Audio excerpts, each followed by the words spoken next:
People ask how a sculptor of monumental scale, figurative statuary makes the sculptural forms that enchant and inspire viewers. Marshall Frederick, one of the most prolific traditional figurative sculptors of the 20th century, had a simple explanation. He said, "It's magic."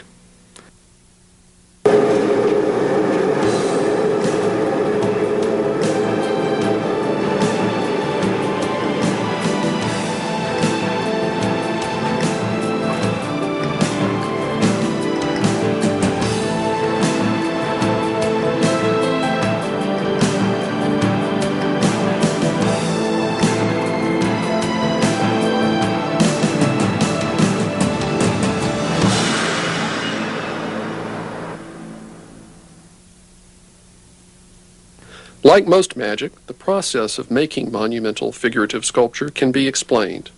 Let's look at Frederick's last great work, the poet, Lord Byron. Frederick first conceived the sculpture while teaching at the Cranbrook Educational Community in Bloomfield Hills, Michigan during the 1930s. By 1938, he produced a small version of Lord Byron, and a half-century later began work on the larger-than-life or heroic-scale sculpture.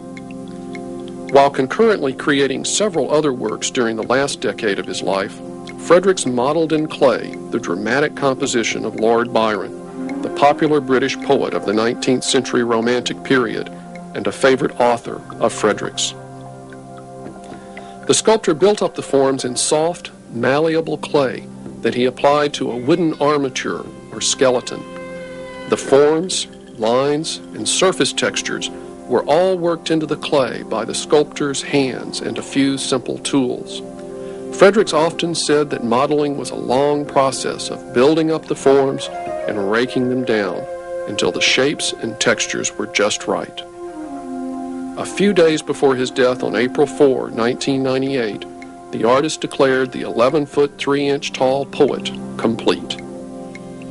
Over the following year, his assistant of 17 years, Scott Slocum, began the time-consuming task of transforming the original clay model into a plaster likeness that would later be cast in bronze. Slocum worked with metal shims to outline where the piece molds would separate. After coating the clay model with plaster, he then carefully removed the plaster molds from the clay original.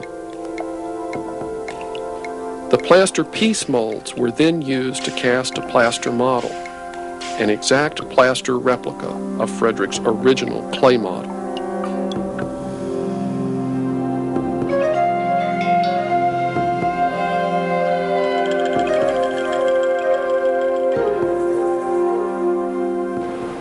The plaster model then went to the Beatty Mackey Foundry in Brooklyn, New York. There, foundrymen who had cast many of Frederick's sculptures during his long and productive career made new, temporary molds using green sand for casting the bronze. The sand was packed hard around the plaster model sections.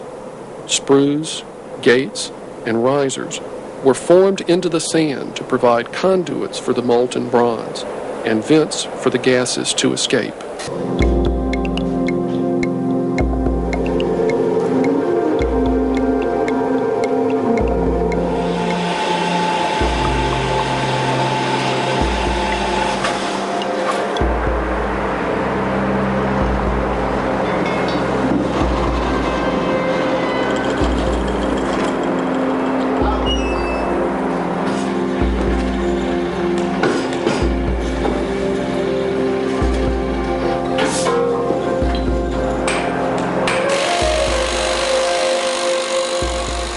Once cast, each section was finished with chisels and grinders to remove the gates and risers. This part of the foundry work is known as cold working, or chasing. The bronze castings were then fitted together and welded, with additional chasing to disguise the joints and integrate the several sections into a single monumental form. Okay.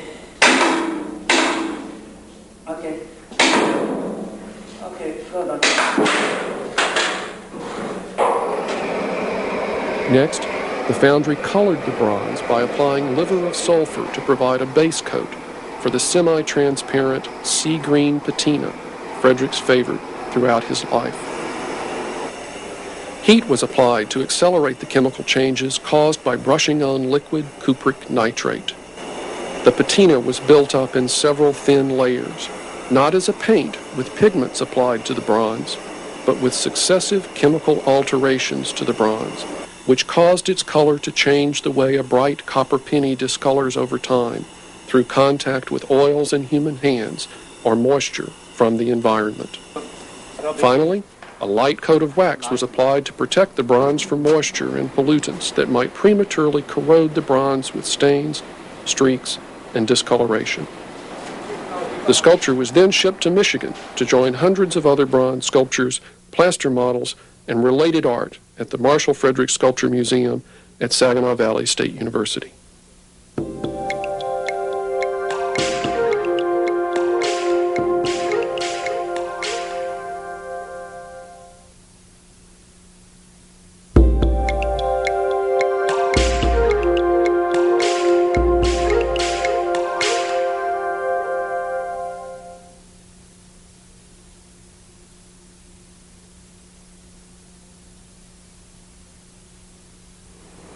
Like many sculptors who made monumental statuary during the middle and end of the 20th century, Fredericks usually made plaster models to serve as the patterns for his large bronzes.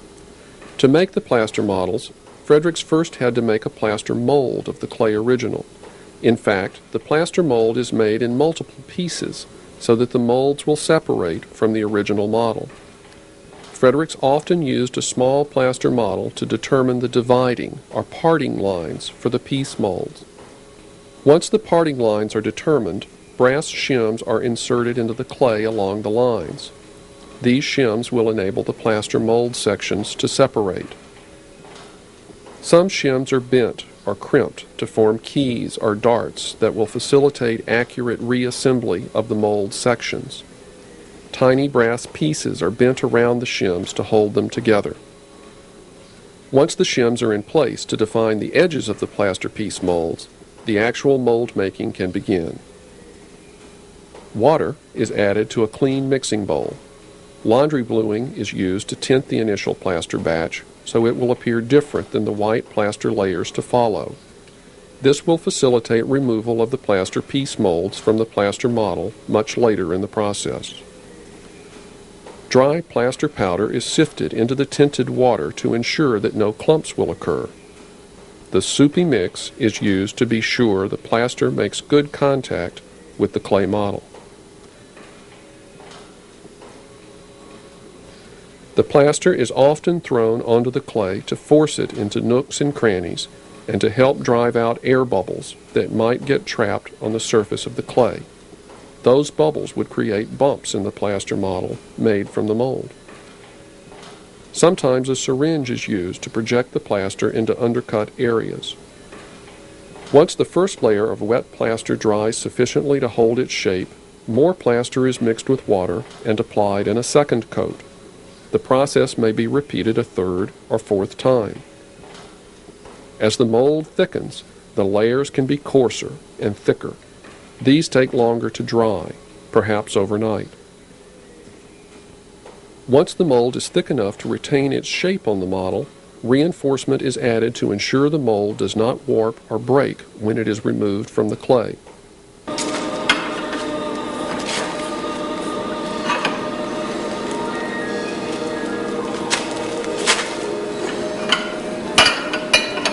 Fredericks often used aluminum conduit because it was strong, lightweight, and relatively easy to cut and bend to the proper shape.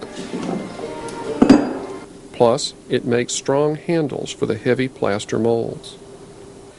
Reinforcement is generally attached to the mold with more wet plaster.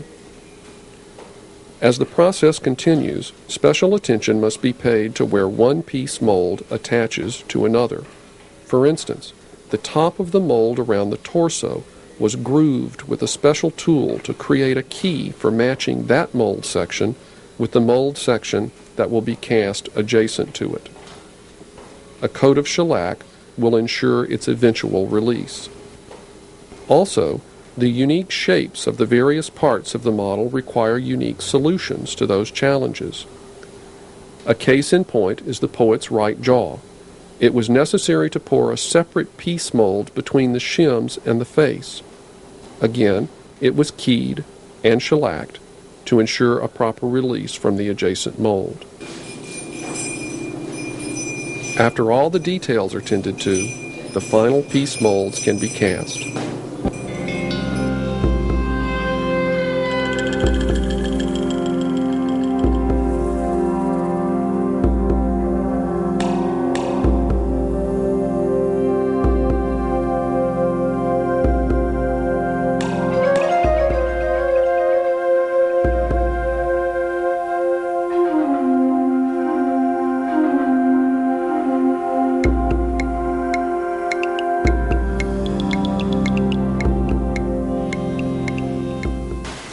Before the individual molds can be released from the model, plaster covering the edges of the shims must be scraped down.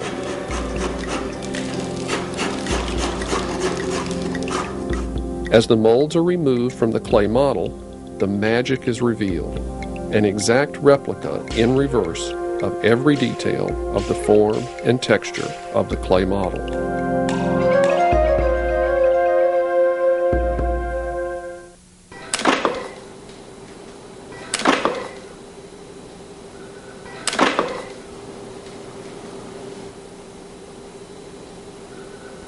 After the plaster mold sections are removed from the clay model, any clay that sticks to the molds is carefully removed.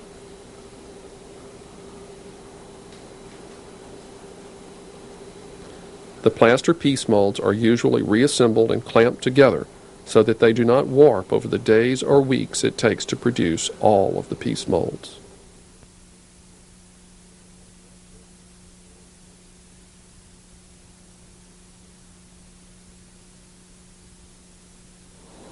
The complete plaster model for a monumental scale sculpture is usually made in sections to facilitate fabrication of the model and the subsequent bronze casting. The practical method of casting the poet is to make the base, the right arm, and the head and shoulders as separate units. The upper and lower torsos of the figure are also made as separate units. To make these sections, the plaster piece molds are disassembled and prepared to accept the wet plaster of the model. Each mold is brushed with a parting agent made from stearic acid, mineral oil, and kerosene. This parting agent will help prevent the wet plaster from sticking to the piece mold.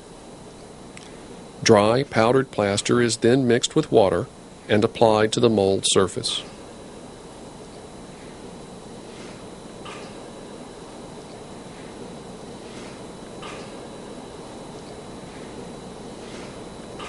Once dry, additional layers of wet plaster are added, just as they were in making the piece molds. Large mold sections, such as these, need reinforcement for strength. One common practice is to wet burlap cloth, saturate it with plaster, and apply it in layers until the desired thickness is achieved.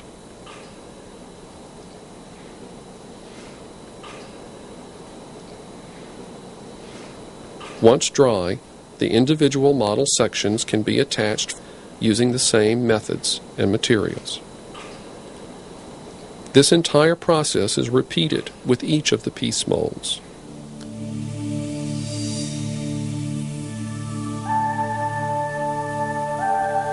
When the model sections dry, the plaster molds can be removed. This usually involves the destruction of the molds themselves.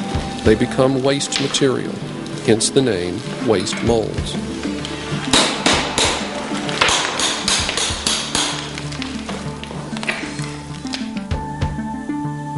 As the mold maker chisels deeper, the blue layer of plaster appears.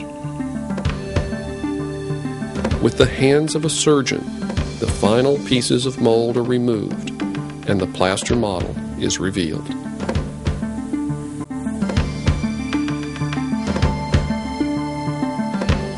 After the plaster model sections are finished, they are assembled to ensure that they fit together snugly.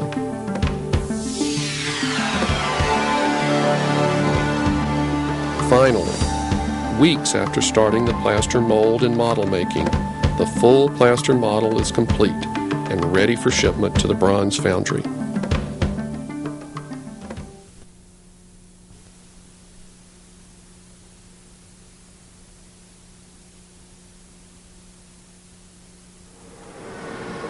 Making the sand molds takes place here at the B.D. Mackey Art Foundry in Brooklyn, New York. Sand molds are the most economical and practical way to make large-scale bronze castings. Large, simple sculptural forms are created more easily using sand molds than using the ancient lost wax process. And a large sculpture can usually be cast in fewer sections, which improves the quality of the sculpture and reduces labor costs of joining. Each section of the sculpture requires both an outer mold and an inner mold, or core. This is because bronze castings are hollow. The bronze is actually a thin shell, about 1/4 of an inch thick. Sand molds are made inside two rectangular iron flasks, the cope on top and the drag below. The drag is partially filled with a moist, coarse backing sand and wood scraps to form a temporary holding bed for the plaster model. The sand is rammed hard against the model, and a parting line is formed where the top and bottom mold sections will separate. The molder makes a series of piece molds on top of the model using a moist, fine-grained sand called French sand. French sand holds its shape once packed. Consequently, it fits into tiny recesses, and it replicates forms and textures accurately. Each piece mold is tapered so that it will draw away easily from the model and adjacent pieces when the plaster model is removed and the molds refitted.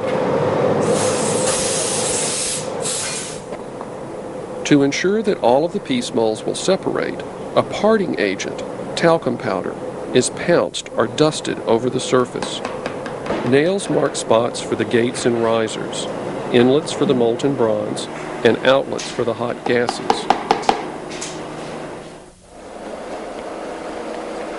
After the top half of the outer mold is covered with a layer of French sand, the cope is fitted on top of the drag and clamped to it.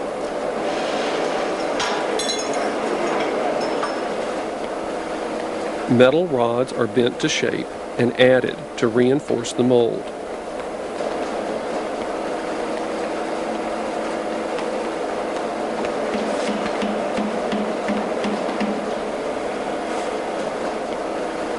The cope is then rammed full of coarse sand.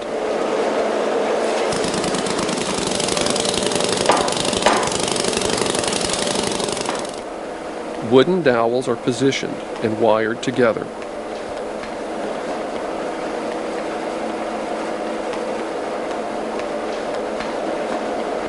After the sand is leveled, these are removed, making the gates and risers.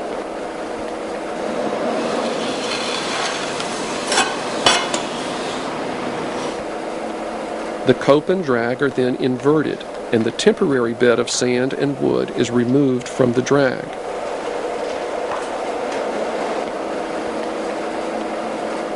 The drag is then fitted back into place, and the sand packing process is repeated to complete the bottom half of the outer mold. Once that half is finished, the drag is lifted off.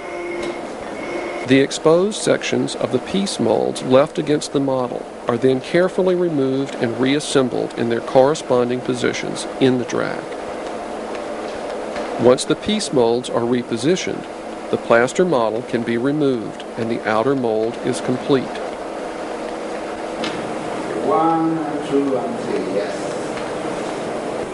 The hard-packed sand molds mirror perfectly the textures and forms of the original plaster model. These molds will determine the outer surface of the bronze casting. Thank you very much.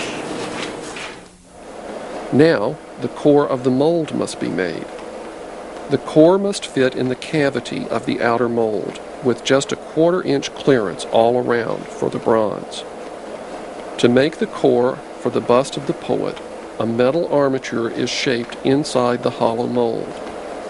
Parts of the armature extend into the outer mold to hold the core firmly in place.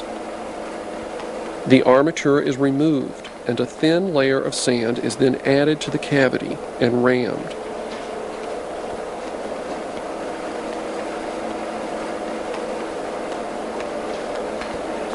The armature is then reinserted. Sand is built up to duplicate as nearly as possible the mold in the drag. Small clumps of sand are added to the surface to help determine the shape of the core. By fitting the cope on the drag and then lifting it off, the molder can see where the two surfaces touched and add or remove sand where needed. Once the core conforms to the mold in the drag, the sand is compressed. Again, small mounds of sand are placed on the core, and the cope and drag are fitted together to check the thin gap between the core and the outer mold. This gap of about 1/4 inch will be filled with bronze. Both the core and outer mold are painted with a mixture of graphite and water to consolidate the surface and harden the sand. All surfaces are then heated with a torch or skin dried to remove moisture. The cope and drag containing the core are then heated in a kiln overnight until the sand is rock hard and dry throughout. To utilize manpower and time, foundrymen work on multiple molds at the same time. Here, the mold for the legs is removed from the kiln and prepared for the pour. The core is then removed from the drag, carefully inspected, and touched up if necessary.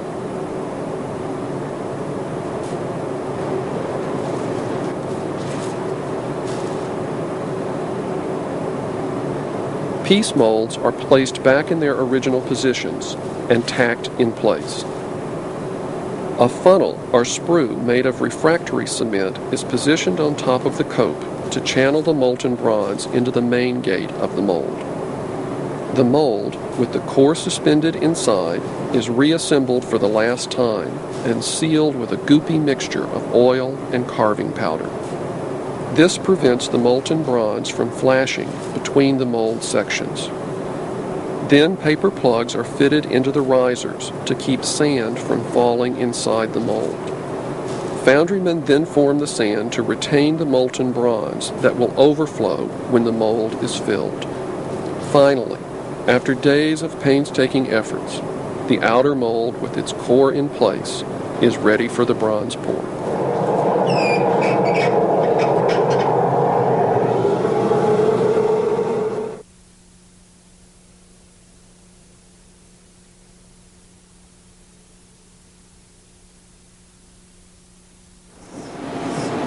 The day before the pour, the empty sand molds are pushed into the kiln to heat overnight.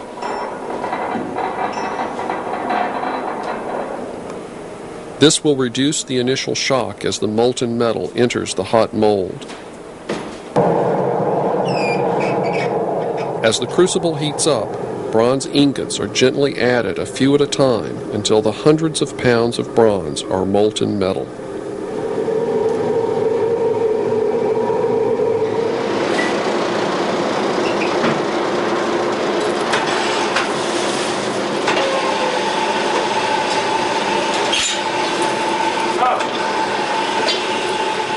The glowing crucible full of red-hot molten bronze is removed from the furnace where it has been heated to 2,000 degrees Fahrenheit.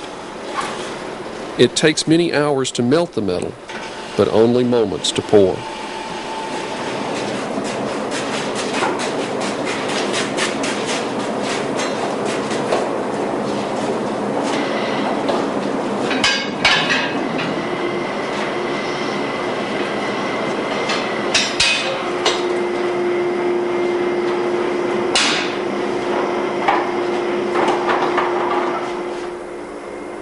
Foundrymen quickly scrape the dross or impurities off the top of the bronze and pour the metal at its optimum temperature and fluidity.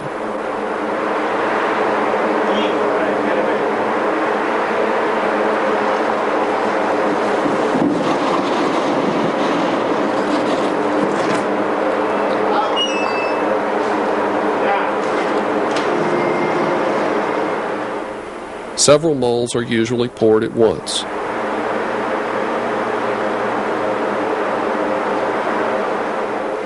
Metal molds are used to hold any excess bronze not needed for the sculptures because the molten bronze cannot be allowed to solidify in the crucible.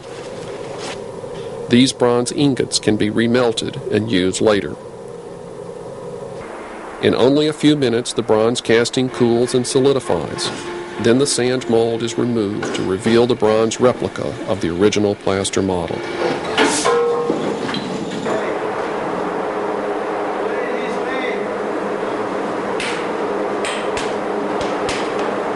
The bronze is now ready for cold working, where its gates and risers will be ground off and all traces of the casting process will disappear.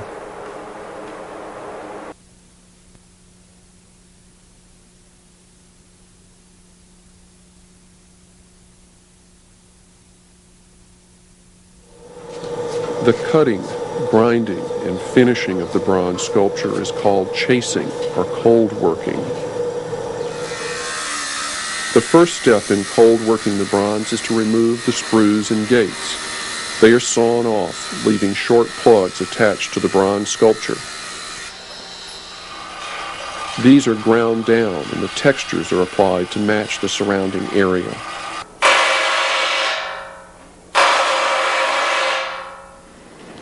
Then the separately cast bronze sections are assembled.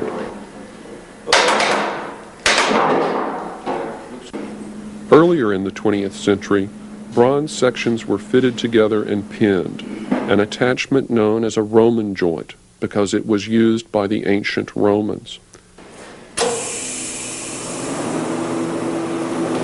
Today, welding is the most common joining method.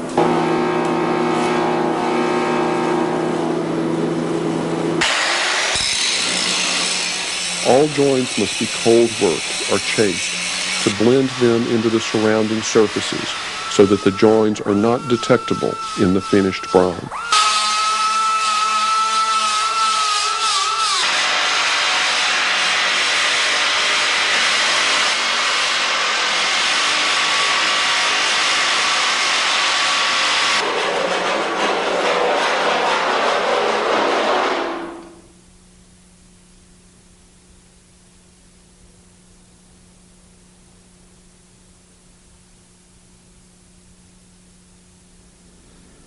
Once chasing or cold working is complete, the bronze is patinated.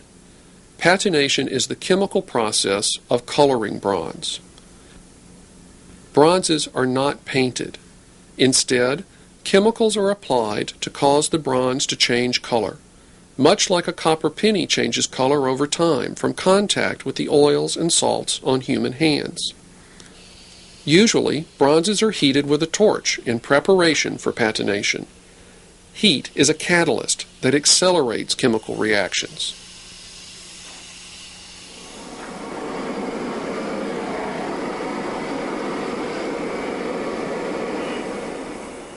Patinas are built up in successive steps. To get the semi-transparent sea-green patinas Frederick's favored throughout his career, a base coat of ammonium sulfide, or liver of sulfur, is applied first to dull the bright tones of the raw bronze for conversion to the sea green color. Then copper nitrate is brushed on the hot bronze, causing the dark brown bronze to change to sea green. The sea green patina is thickened and deepened through successive applications of copper nitrate.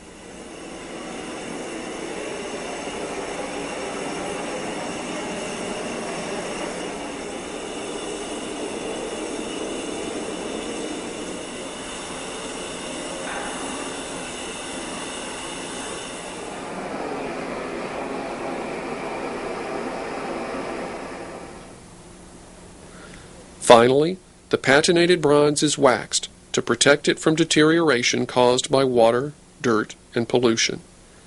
The wax gives the bronze a glossy, glistening surface that beads water and facilitates periodic cleaning and buffing.